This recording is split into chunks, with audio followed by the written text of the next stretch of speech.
নমস্কার দর্শক, সংবাদ আবির্ভাবের গুরুত্বপূর্ণ সংবাদে আপনাদের সকলকে স্বাগত।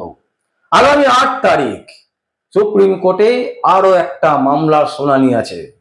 সেই মামলায় যেভাবে স্টে হয়েছিল, সেই মামলায় কি স্টে থাকবে নাকি স্টেটা উঠে যাবে, এবং সুপ্রিম কোর্ট স্পষ্টত জানিয়ে দেবে যে সিবিআই তদন্ত এবং সিবিআই কে যে অ্যারেস্ট করার যে নির্দেশের ওপর সুপ্রিম কোর্ট স্টে দিয়েছিল, যে অ্যারেস্ট করা যাবে না, কোনো মন্ত্রীকে কোনো নেতাকে জিজ্ঞাসাবাদ করা যেতে পারে, এই স্টেটা তুলে দেবে নাকি এই স্টেটাই রেখে দেবে, এটা কিন্তু একটা কোটি টাকার প্রশ্ন। কোটি নয়, কয়েক হাজার কোটি টাকার প্রশ্ন। কারণ মুখ্যমন্ত্রী মমতা ব্যানার্জি এই স্ক্যামের সাথে সরাসরি যুক্ত আছেন।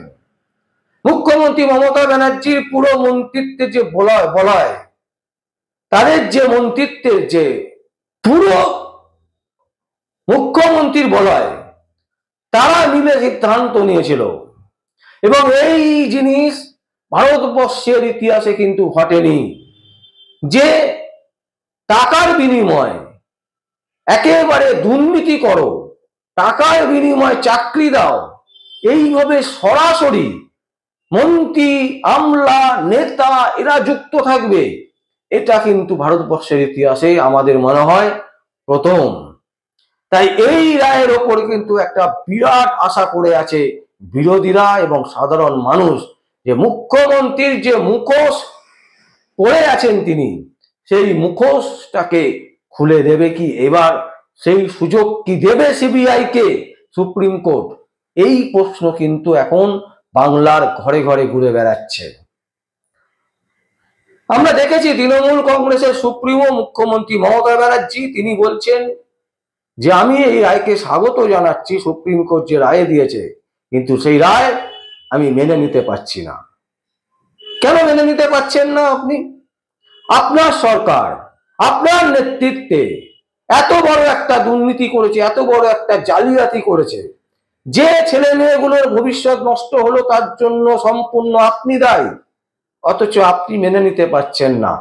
আপনি যদি কোনো রকম উস্কানিমূলক ব্যবস্থা নেন, তাহলে কিন্তু সুপ্রিম কোর্টেও এটা নিয়ে আবার একটা বড় জোড়ো মামলা হবে, যে মুখ্যমন্ত্রী মমতা ব্যানার্জি মুখ্যমন্ত্রীর আসনে বসে তিনি যে রায় সুপ্রিম কোর্ট দিয়েছে, সেই সুপ্রিম কোর্টের সেই রায়কে অবমাননা করে তিনি রীতিমতো উস্কানিমূলক ভাষণ দিচ্ছেন টিভিতে, মিডিয়াতে। তাই তার বিরুদ্ধে অ্যারেস্ট ওয়ারেন্ট ইস্যু করা হোক, এই মর্মে কিন্তু কলকাতা হাইকোর্ট তথা সুপ্রিম কোর্টেও কিন্তু মামলা হতে পারে। মুখ্যমন্ত্রী ভুলে যাচ্ছেন যে তিনি শুধুমাত্র তৃণমূল কংগ্রেসের নেত্রী নন, তিনি পশ্চিমবঙ্গের মুখ্যমন্ত্রী আসনে এখনো বসে আছেন। তার নেতৃত্বে, তার আমলে এইভাবে বৃহৎ আকারের দুর্নীতি, এবং শুধু তাই নয়, সেই দুর্নীতিকে ধামাচাপা দেওয়ার জন্য নতুন ভাবে পথ সৃষ্টি করার যে পরিকল্পনা নেওয়া হয়েছিল মন্ত্রিত্বের আসনে বসে সবাই মিলে, সেটা যে সম্পূর্ণ অসাংবিধানিক সেটা তিনি ভুলে গেছিলেন, এবং সেটা সুপ্রিম কোর্ট কিন্তু স্পষ্ট বুঝতে পেরেছে। সুপ্রিম কোর্টের যে রায়, সেই রায় যদি সঠিকভাবে আপনারা দেখেন দর্শক, সঠিকভাবে যদি বোঝার চেষ্টা করেন, তাহলে সুপ্রিম কোর্ট কিন্তু যথার্থ রায় দিয়েছে।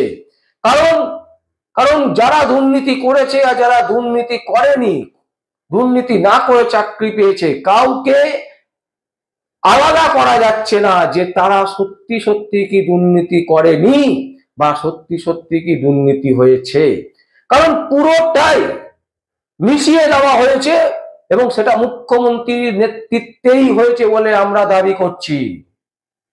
ঠিক যেভাবে খিচুড়ি রান্না করা হয়, চালে ডালে মিশিয়ে দিলে একবার যদি খিচুড়ি তৈরি হয়ে যায়, দর্শক আপনারা বলুন তো, কেউ চাল থেকে ডালকে আলাদা করতে পারবে না, সম্ভব নয়।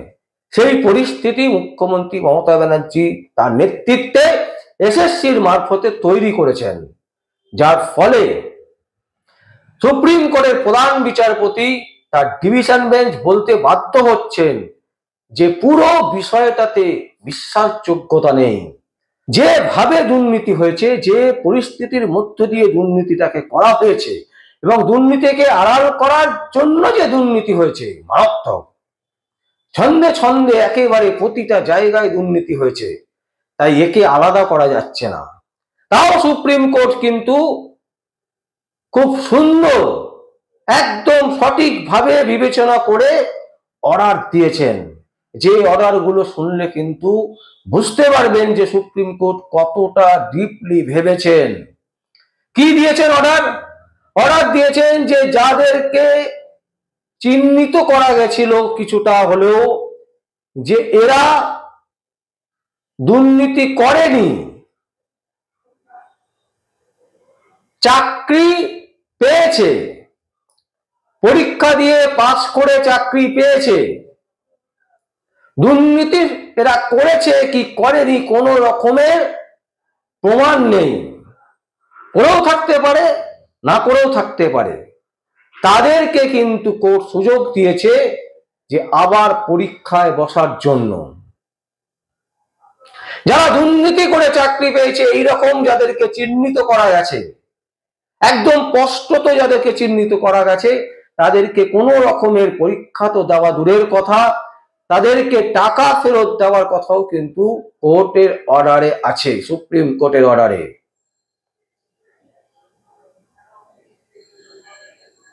কিছু সংখ্যক লোকদেরকে অর্ডার দেওয়া হয়েছে যে যারা অন্য চাকরি করছিল সরকারি, এই প্যানেলে চান্স পাওয়ার পর তারা এই জবটি গ্রহণ করেছিল, তাদেরকে সুযোগ দেওয়া হয়েছে তারা সেই জায়গায় ফিরে যেতে পারবে এবং যেভাবে পজিশন চেঞ্জ হয়, সিনিয়রিটি হয়, সেইভাবে তারা সিনিয়রিটি নিয়ে সেখানে জয়েন করতে পারবে, তারা ডিএ পাবে, সবকিছু পাবে। শুধু এই যে স্যালারি, কারণ এই স্যালারিটা এসএসসি দিয়েছে, ফুল সার্ভিস কমিশন থেকে তারা পেয়েছে প্রতি মাসে স্যালারি, তাই স্যালারিটা বাদ দিয়ে বাকি সব কিছু তারা পাবেন। এরকম গুরুত্বপূর্ণ অর্ডার সুপ্রিম কোর্ট কিন্তু দিয়েছে। সুতরাং সুপ্রিম কোর্ট কিন্তু সব দিক বিচার করেছে যাতে ছেলে মেয়েরা পুনরায় পরীক্ষা দিতে পারে, সেই ব্যবস্থাও করেছে সুপ্রিম কোর্ট। কিন্তু রাজ্য সরকারের যারা আমচা চামচা, রাজ্য সরকারের যারা মন্ত্রিত্বে বলায় আছেন, যে সমস্ত মন্ত্রী নেতা নেত্রীরা, তারা মানুষকে কিন্তু ইতিমধ্যে আবার ভুল বোঝাতে শুরু করেছেন, আবার দৌড়চ্ছেন, টাকার খেলা খেলার চেষ্টা করছেন। এই ঘটনা কিন্তু সামনে আসছে এবং একজন বিশিষ্ট আইনজীবী স্পষ্ট একটি সংবাদ মাধ্যমে বলেছেন যে আবার একটা বড় সড়ো দুর্নীতি হতে চলেছে।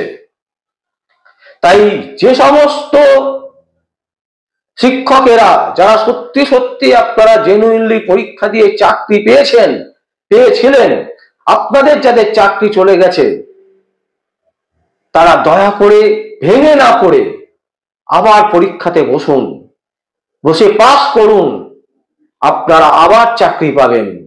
যদি জেনুইন ভাবে আপনারা চাকরি পেয়ে থাকেন তাহলে অবশ্যই আপনারা আবার চাকরি পাবেন, তাতে কোনো ভুল নেই। আর যারা অন্য সংস্থায় কাজ করছিলেন, সরকারি সংস্থায়, সেখান থেকে এসেছেন, তাদের হয়তো একটু অসুবিধা হবে, তাদেরকে পুনরায় আবার সেখানে ফিরে যেতে হবে। কিন্তু একটা রাস্তা তো দেখিয়েছে সুপ্রিম কোর্ট। তাই এতগুলো যে খিচুড়ি বানিয়ে দিয়েছিল মমতা ব্যানার্জি এবং তার সরকার এবং এসএসসি, তাতে করে একটা জিনিস পরিষ্কার, যে বৃহৎ আকারে দুর্নীতি হয়েছে এবং সেটা সুপ্রিম কোর্ট স্বীকার করেছে। সুপ্রিম কোর্ট সেই অবজারভেশনে দিয়েছে, সেই রায়ে দিয়েছে এবং ছন্দে ছন্দে যে দুর্নীতি হয়েছে সেটা স্পষ্ট বলেছে।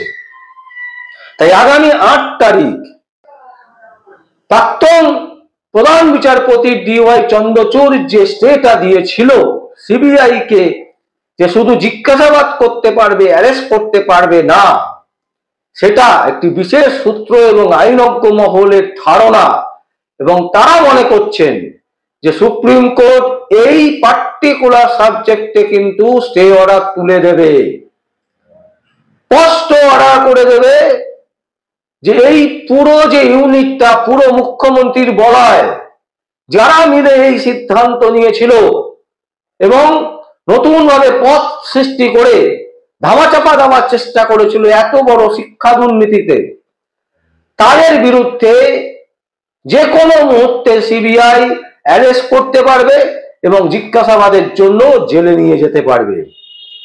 এই ধরনের একটা বড় সড় রায় আসতে চলেছে আগামী 8 তারিখ।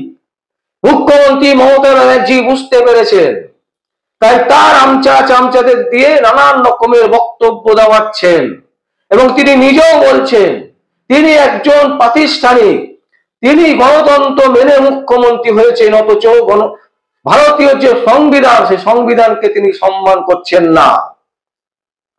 তাই আমরা মনে করি আগামী 8 তারিখে একটি বিশেষ সূত্র যেটা দাবি করছে, এই পার্টিকুলার যে কলকাতা হাইকোর্ট যে অর্ডার দিয়েছিল ডিভিশন বেঞ্চ, যে সিবিআই তদন্ত হবে পুরো মন্ত্রিত্ব বলয় যারা আছে মুখ্যমন্ত্রীরা মুখ্যমন্ত্রীর বলয় ক্যাবিনেট, যে ক্যাবিনেটে বসে সিদ্ধান্ত হয়েছিল, সেই পুরো ক্যাবিনেটের প্রতিটা মন্ত্রীকে ডেকে জিজ্ঞাসাবাদ করতে পারবে সিবিআই এবং প্রয়োজন হলে অ্যারেস্ট করতে পারবে।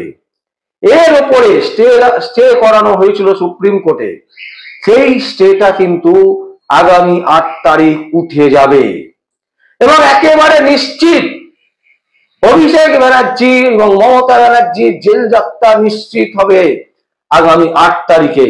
কারণ 8 তারিখে যদি স্টে উঠে যায় তাহলে মুখ্যমন্ত্রী মমতা ব্যানার্জি থেকে শুরু করে অভিষেক ব্যানার্জি এবং তাদের নেতা নেত্রীরা প্রত্যেকের বিরুদ্ধে কিন্তু সিবিআই তদন্ত শুরু হবে। আর সেই তদন্তে একের পর এক বিস্ফোরক তথ্য উঠে আসবে এবং জেল যাত্রা নিশ্চিত হবে বলে দাবি করছে একটি বিশেষ সূত্র। দর্শক, আমরা এই সংবাদ আপনাদের সামনে তুলে ধরলাম। যদি আপনাদের কোনো বক্তব্য থাকে, কোনো কমেন্ট থাকে, অবশ্যই আপনারা কমেন্ট বক্সে কমেন্ট করবেন। আর দেখতে থাকুন পরবর্তী সংবাদ আবির্ভাবে। আমার নাম বিশ্বজিৎ পাল, সংবাদ আবির্ভাবের জন্য।